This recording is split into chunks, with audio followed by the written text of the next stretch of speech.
All right, ladies and gentlemen, welcome back to our second to last briefer today in the Innovation Summit. We're bringing in a U.S. Air Force Reserve Officer, Mike Kersten, who is going to talk about something that's near and dear to my heart as an intel professional or information professional now. This is something that we have been trying to work at various different echelons in the Marine Corps. So without further ado, I will let you get to it, sir. Thank you, sir. All right, good morning, everyone. Major Mike Kersten, Air Force Reserve Intelligence Officer, and my full-time job was with Booz Allen Hamilton in Tampa, so I work at Special Operations Command Central. So I'm excited about this topic, you would hope I put it together, but I'm also slightly terrified because, as my friend Sean Hall says here at Command Staff College, we are potentially sleepwalking into a military catastrophe. And with a 4-month-old daughter, selfishly, I want to ensure that she'll be safe in the future. And I think that we are on the precipice of something important. I think I'm scratching on the surface, and I would like to get the message out for folks to have a better understanding of this topic, and hopefully do some research on their own and continue to get that message a little bit further out there. So what we're going to talk about today is the next revolution in military affairs, harnessing the power of information and light. And I'd like to direct your attention to the quote there at the bottom from MCDP-1 Warfighting. So while the basic nature of war is constant, the means and methods we use evolve continuously. One of Clausewitz's most famous edicts, right?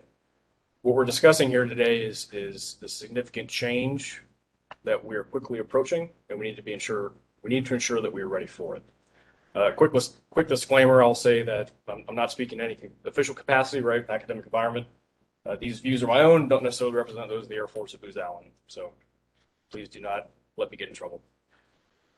So what we'll go through is what is a revolution in military affairs, punctuated equilibrium, then we'll talk about operations in the information environment, or OIE, influence operations, electromagnetic spectrum operations, and then we'll talk through, I think really what the crux of the matter is, besides education, is properly training in realistic environments so that we can prepare for this change in the character of warfare.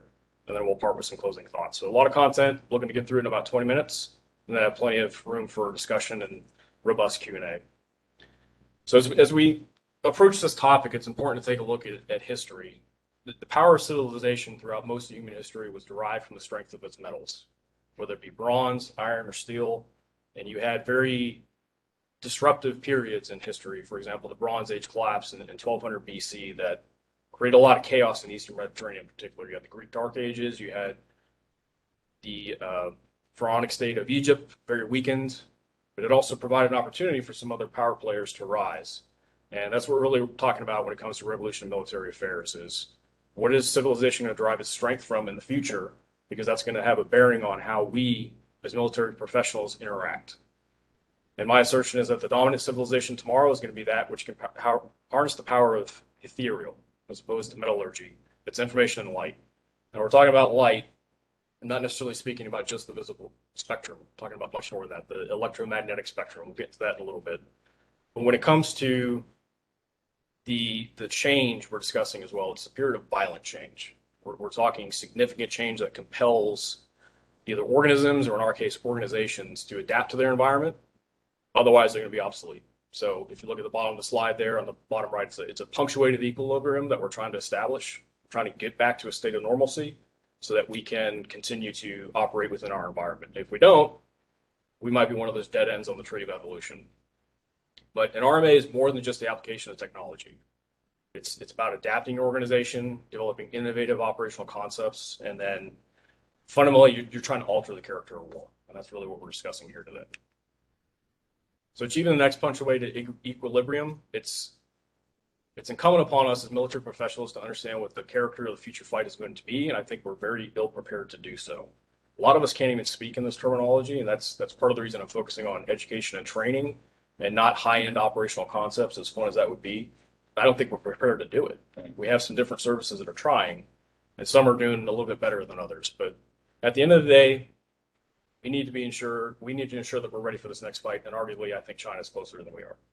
So to do this, we need to focus on developing better doctrine for OIE, focus on influence operations and MSO education, and then training for contested and graded environments. So we'll get into each of those real briefly. So the information age, this is one of a series of revolutions along the Industrial Revolution timeline. but the boundaries between the physical, digital, and biological worlds are becoming more and more blurred every day. I think we're all experiencing that in our personal lives, beyond just our professional lives. So the Joint Staff understood this. In 2017, they elevated information to becoming a seventh warfighting function now, on par with all the rest. But we still have joint doctrine that is unpublished. It was finished in November. It's still unsigned. And that's JP 304, Information in Joint Operations. That's going to get rid of information operations, the previous pub. It's going to get rid of the concept of IO, as well as information-related capabilities. So here we are, we're still stumbling with the verbiage and terminology to even get a common lexicon to where we can employ these concepts. So DoD is making progress, but it's pretty slow at this point. So the definition that is cited in the doctrine is information is data in context to which a receiver assigns meaning. It's a lot more than that. As we had a great briefing in the influence operations elective earlier this year from Eric Shaner, who helped create MCDP-8 information. And the way the Marine Corps views information is substance of intel decision making in C2. It's an instrument of national power. It's a warfighting function. It's a dimension, and it's a measurable physical quantity, the actual bit itself. So we have to have some elastic thinking to realize that information is much more than what we're used to in the past. And the information environment is not monolithic. There's multiple sub-IEs within a larger IE. And then if we take a look at Benjamin Bloom's taxonomy down there at the bottom right of adult learning and education approaches, where are we on this taxonomy? How well versed are we in being able to speak about these concepts? Are we at the apprentice level? Arguably we need to get up to the master level to be able to operate effectively in these environments. We're just not there yet. So part of what I'm recommending is taking essentially the Marine Corps approach. I think they have a very good holistic model. Let's use that to improve our doctrine. So at the end of the day, there's no official U.S. government definition for information warfare. The Congressional Research Service found that there's a practitioner's definition. That's essentially the use and management of information to pursue competitive advantage, and that has offensive and defensive components. It's kind of a benign definition. I think we need to get into some more specifics, but we'll get to that in a second. But at the end of the day, I think what's incumbent upon military professionals to understand is that you have to view information as a form of fires, it's a form of protection, and it's a form of maneuver simultaneously. So it's some 3D chess kind of thinking that we need to have to be effective in this. But I think the Marine Corps gets it, right? With their inherently tactical focus of the Marine Air Ground Task Force, that's at the bottom there of their information ops capability areas. You have electromagnetic spectrum operations and influence operations that are 2 of the 6, but I think those are the most important, and that's what I'm asserting as a part of the RMA coming up. But I think the Marine Corps has got a really good approach about this, and that's one that is worth emulating. So when it comes to influence operations, I think we all know the pain of those images that we saw last summer, especially for me, having been in Afghanistan, watching our withdrawal. Part of what caused that was a myopic focus on fires over 20 years to try to get after military objectives. Arguably, there's better ways of going about it, one of which is to use operations in the influence environment. At the end of the day, it requires more than just adroit physical maneuver and physical destruction to get after an enemy's will to fight. So influence operations are a means to do that. You shape decisions or you change perceptions or behavior in ways that are advantageous to the commander. And at the end of the day, you're attempting to compel behavior. Now that's enemy focused, right? We do our own information informing operations against our domestic audience. And there's a distinction there that's worth making. So influence operations includes a litany of capabilities. I'm not going to get into each of these, but the ones to point out is, physical maneuver and physical destructions. You can obviously influence an adversary with those. Those can be very compelling in certain situations. But short of that, think of gray zone competition or other measures short of war. How do you actually get after impacting target audiences, potential adversaries within this information domain? We have to ensure that we have a baseline of education at the basic and intermediate schools to be able to ensure that military professionals understand at a very early point in their careers how to attack, defend, maneuver, and communicate within the information domain. Information is not a panacea. It's not going to be the answer to everything, but we have to do it hand in glove with all our other capabilities in order to be effective. And then on the other side, the electromagnetic spectrum is another area worth becoming much more familiar. It enables the conveyance of information. That's why I put so much emphasis on it. In the information age, this is what enabled our transition to the modern day society that we have. Now, in the military capacity, it's used for command and control, communications, intelligence, radar, jamming, myriad other processes. But what we're talking about with EM spectrum operations, or EMSO, it's coordinated military actions to exploit, attack, protect, and manage the electromagnetic environment. So again, we're thinking about multiple warfighting functions simultaneously. And that spectrum is more than just the visible spectrum that was on one of the first slides. It includes everything from radio waves to the visible spectrum, infrared, getting into X-rays, and obviously down to gamma rays and cosmic rays. But this spectrum is absolutely gigantic. There's tons of different signals just intrinsically in the environment, and then humans are continuing to sparse out portions and portions of the spectrum for different uses, and that's going to have implications for us later on down the road. So when it comes to educating an EMSO, it's important for folks to understand that it's primarily through harnessing the power of light that our exquisite cyber and space capabilities are made possible. And that's, again, part of the reason I emphasize EMSO over some of the other MagTech IE ops areas, to include space and cyber. They have to be able to demystify these concepts. You have to be able to speak intelligently about the EMS, and then understand the application of EMSO itself. How do we actually apply these concepts? And it's not just for operators to worry about. These are things for intelligence directors to understand, especially logisticians, right? Like, these can't be things that only gray hull vessels are worried about. USNS ships need to understand how they're appearing in the environment. And everyone who's emitting is going to be potentially a target. And I guess the last point here on the slide is that in a contested battle space where nobody has superiority, supremacy is out of question, right? It's critical to survival that you understand how you are presenting yourself in this domain in order to be able to survive in the first place, let alone go on the offensive. So we are making some progress. There's an EM spectrum strategy that came out recently. They understand that there's a need for core concept training across the force, but as we all understand, a lot of the training has been focused primarily on those folks that have a role in frequency management or have some other role in allocation of the spectrum when it comes to, the ones and zeros. But we need to have a joint force that is much more intelligent on these processes, because it's going to be incumbent upon them operating within the EMS to be able to compete and win in a contested environment. So let's get into some specifics about how we actually do this in the environment. One of which is to have a better understanding of threats. So when it comes to Russia and China, we're already at war in the information domain. And that's something we need to be very aware of. I think we've kind of figured that out recently. But if Russia's information confrontation is pretty potent just by the voluminous amount of data and information they put out there, regardless of how false it is. Just trying to sift through that is difficult in the first place, right? But they have a goal of protecting the regime and expanding their influence as a result of this maneuver within the information environment. So it's incumbent upon us to counter their disinformation. It's false information that's deliberately created and disseminated with the intense express purpose of causing harm, which is different than misinformation. You can think about some of the false tweets that have been sent out about COVID, for example, right? Things that people are sharing that they may not necessarily understand are even false or misleading in the first place, but they don't have the intent of actually harmful will on someone else. But that's, again, part of the training is understanding the differences between those two. China's playing a whole different ballgame. They've shifted from a mechanized force to an informationized force, to now they're what they're calling an intelligentized force.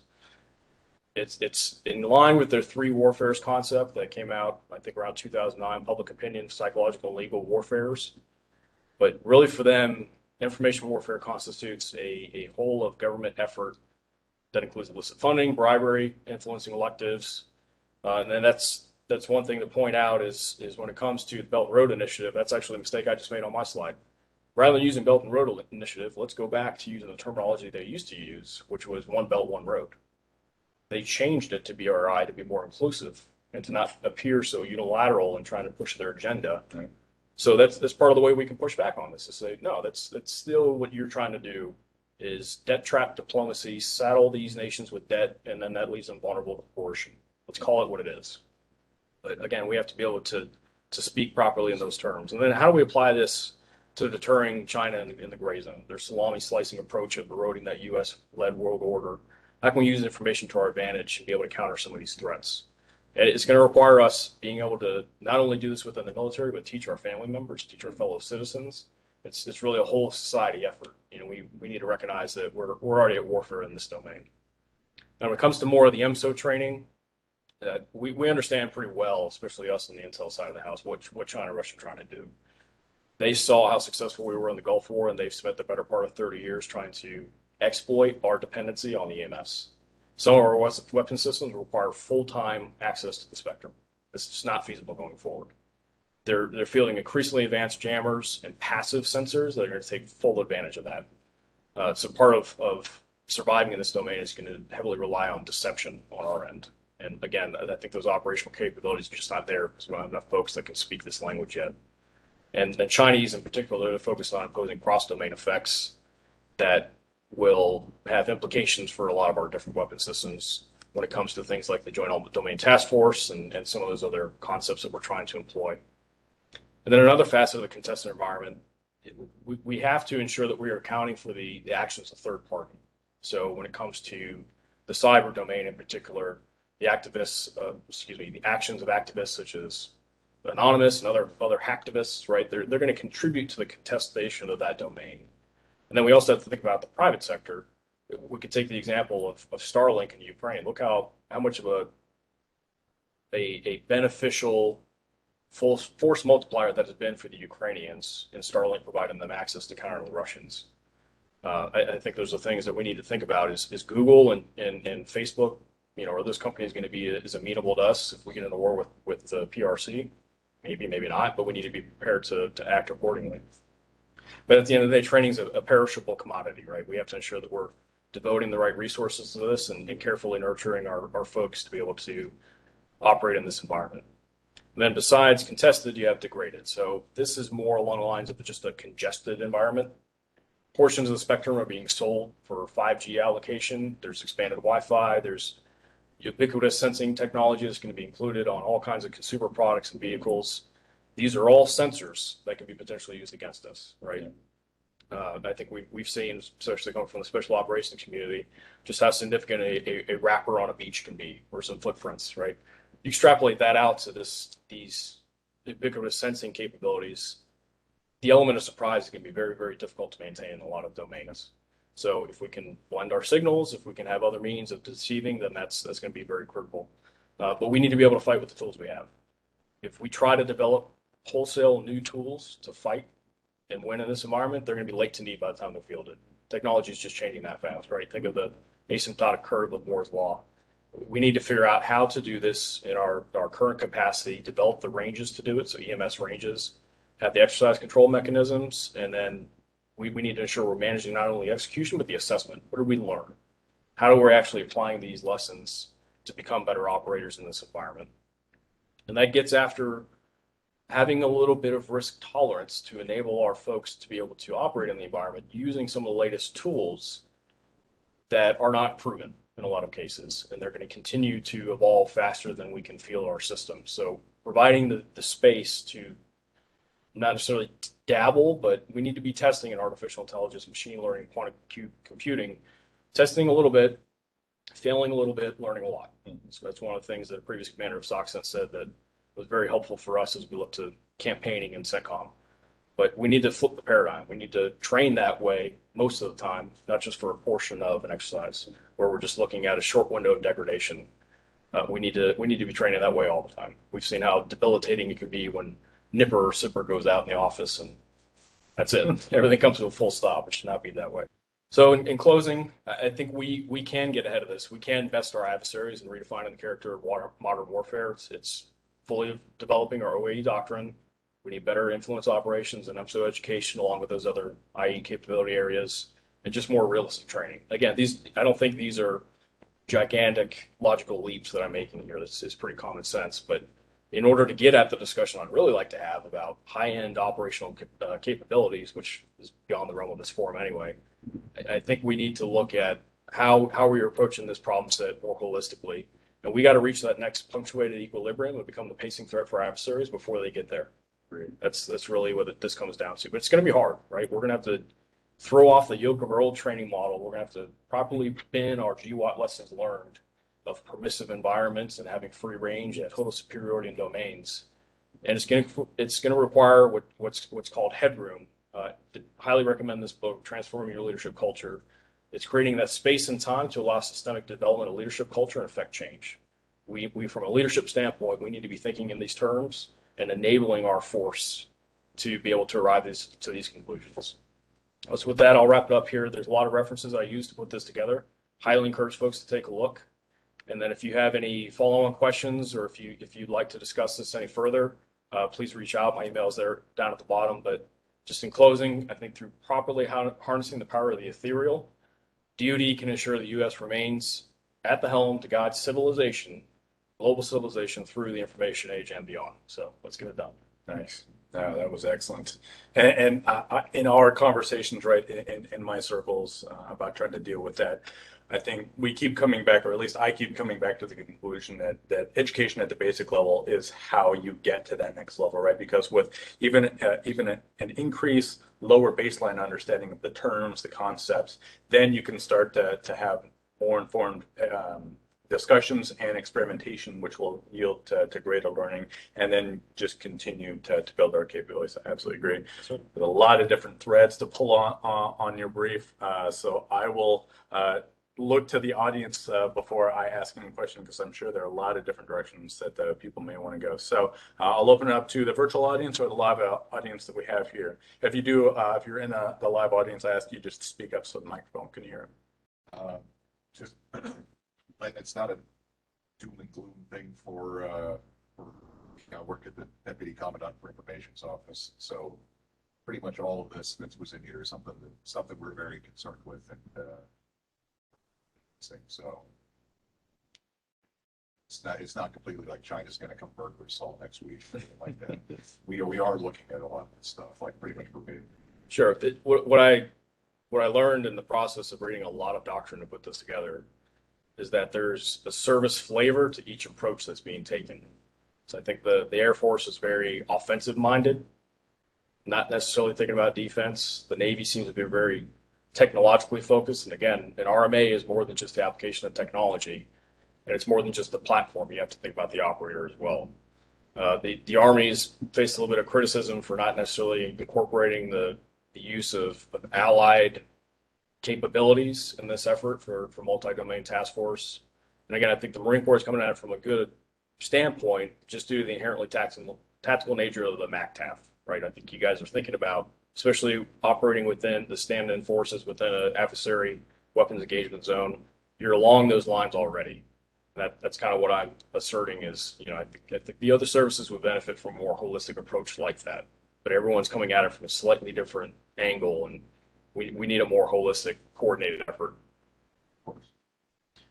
So in your research of the training and education that happens now, what did you find?